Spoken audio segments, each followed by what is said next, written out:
Christmas celebrations అంటే నాకు చాలా ఇష్టం. Cakes, sweets, stars, Christmas trees ఇవన్నీ నాకు చాలా ఇష్టం. అయ్యో హారిక, క్రిస్మస్ అంటే cakes, sweets, stars, Christmas trees మాత్రమే కాదు, యేసయ్య పుట్టినరోజు కూడా. ఓ భార్గవి, ఇంతవరకు నన్ను ఎవ్వరూ క్రిస్మస్ సెలబ్రేషన్స్కి పిలవలేదు. నేను కూడా వెళ్ళలేదు. నువ్వు పిలిచావు కదా, తప్పకుండా వస్తా. అయితే పద, మా స్కూల్లో క్రిస్మస్ కిట్ ప్రారంభమవుతుంది, నీకే అంత అర్థమవుతుంది. యేసేపు అను ఒక పురుషునికి ప్రదానం చేయబడిన కన్యక యొద్దకు దేవుని చేత పంపబడింది. ఆ కన్యక పేరు మరియా.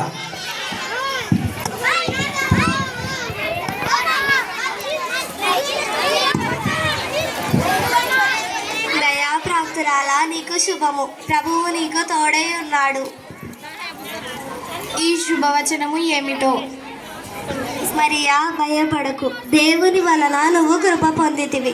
ఇదిగో, నువ్వు గర్భము ధరించి కుమారుడి కని ఆయనకు యేసు అని పేరు పెట్టదవు. నేను పురుషుణ్ణి ఎరగని దానిని, ఇది ఎలాగ జరుగును? పరిశుద్ధాత్మ నీ ముందుకు వచ్చును, సర్వోన్నతుడి శక్తి నిన్ను కమ్ముకొనును కనుక పుట్టబోయే శిశువు పరిశుద్ధుడై దేవుని కుమారుడు అని అనబడెను. ప్రభుదాసురాలను మీ చిత్త ప్రకారం జరుగునుగాక.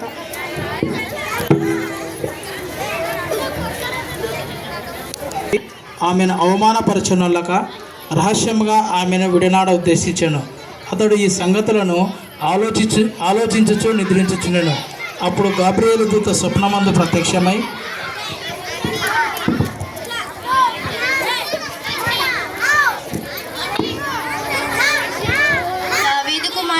యేసేపు, నీ భార్య అయిన మరియను చేర్చుకొనుటకు భయపడకు.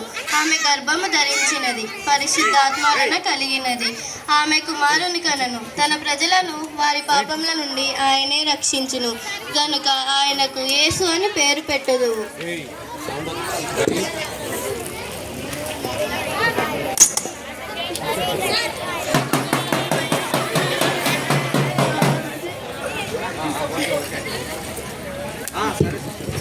ఇందు మూలంగా యావత్తు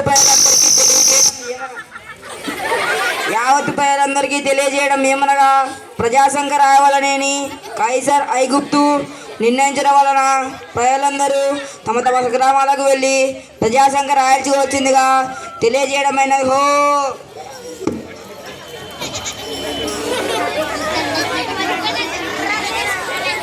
గోత్రంలోనూ పుట్టినవాడు గనుక తనకు భారీగా ప్రదానం చేయబడి గర్భవతి అయిన మరియతో కూడా ఆ ప్రజాసంఖ్యలో రాయబడుటకు గలిలయలోని నజరేతు నుండి యూదయలోని బెత్లెహేము అనబడిన గ్రామానికి వెళ్ళెను.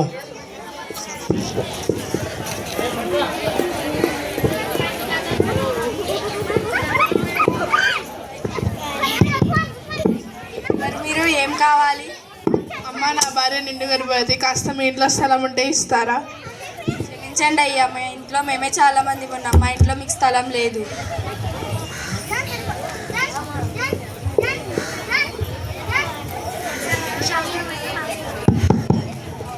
ఎవరు మీరు? ఏం కావాలి? చాలా దూరం నుండి వస్తున్నాం, నా భార్య నిండు గర్భవతి, కాస్త మీ సత్రంలో స్థలం ఉంటే ఇస్తారా? స్థలమా? లేదయ్యా, వెళ్ళు లేదయ్యా.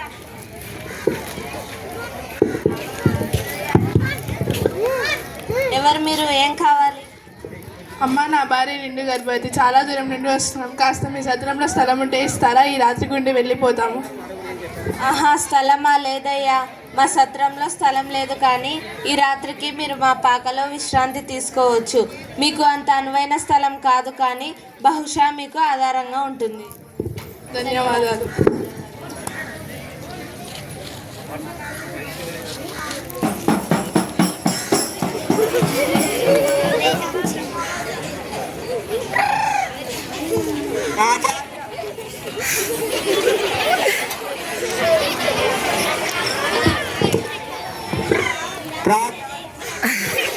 రాజా, ఏ రోజు రాజా వచ్చేస్తున్నారు.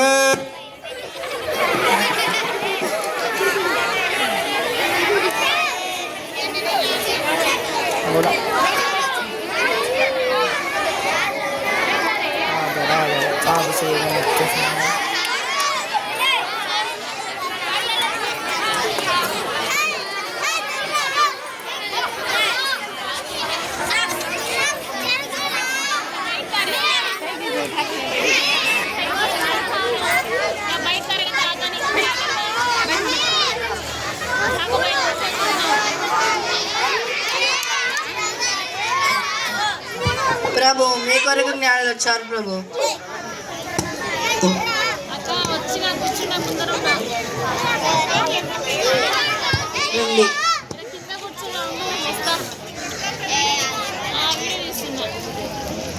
చిత్తం ప్రభు. యూదుల రాజుగా పుట్టిన వాడు ఇక్కడ ఉన్నాడు ప్రభు. తూర్పు దిక్కున ఆయన నక్షత్రం చూసి ఆయనను పూజింపవచ్చుతిమి. దయచేసి మాకు తెలియజేయండి ప్రభు. సరే జ్ఞానులారా, మీరు వేచుండండి.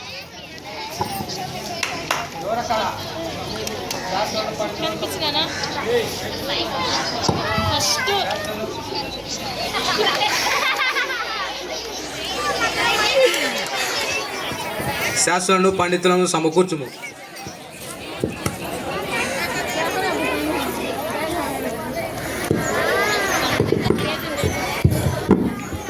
క్రీస్తు ఎక్కడ పుట్టును? కాస్త సమయం ఏంటి ప్రభు, గ్రంథాలు పరిశీలించి చెప్తాం.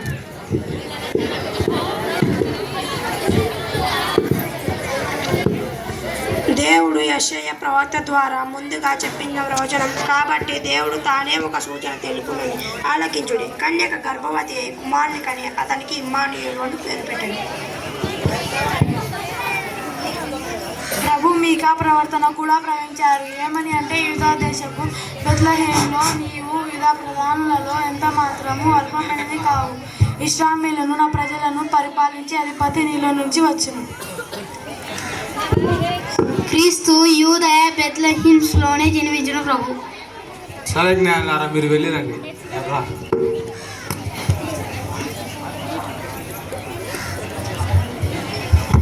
ఏమిటి? యూదుల రాజా హేరోదు మహారాజు నేనుండగా మరొక రాజును పూజించుటన అసంభవం. ఆ రాజు అంతు చూస్తా. హా హా హా హా హా హా.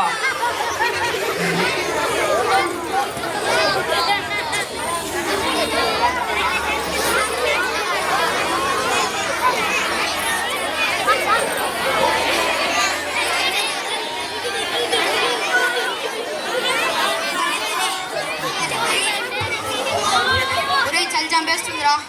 ఈ చెల్లి మనమే కాచుకోలేకున్నాం. మరి గొర్రెలా? అవునరా, చలి చంపేస్తుంది.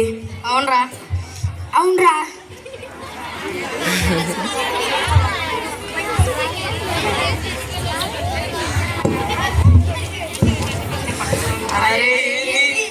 అరే ఏందిరా బాల, ఏంది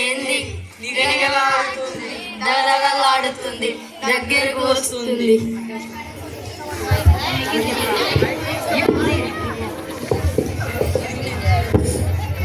భయపడకుడి, ఇదిగో ప్రజలందరికీ కలుగుబోవు మా సంతోషకరమైన శుభవార్త నేను మీకు తెలియజేయుచున్నాను. దావీదు పట్టణమందు నేడు రక్షకుడు మీ కొరకే పుట్టి ఉన్నాడు. ఈయన ప్రభువైన క్రీస్తు. ఒక శిశువు పొత్తిగుడ్డల చేత చుట్టబడి ఒక తొట్టిలో పడుకొని ఉండటం మీరు సర్వోన్నతమైన స్థలములలో దేవునికి మహిమయు, ఆయనకు ఇష్టమైన ప్రజలకు సమాధానం కలుగును గాక.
పశువుల పాటలు మరియమ్మ గర్భాన పశువుల పాటలో మరియమ్మ గర్భాన ప్రభు యేసు జన్మించే ఓరన్నో యేసన్న పాపుల కొరకై వచ్చెనురో ఓరన్నో యేసన్న పశువుల పాటలో మరియమ్మ గర్భాన పశువుల పాటలో మరియమ్మ గర్భాన ప్రభు యేసు జన్మించే ఓరన్నో యేసన్న.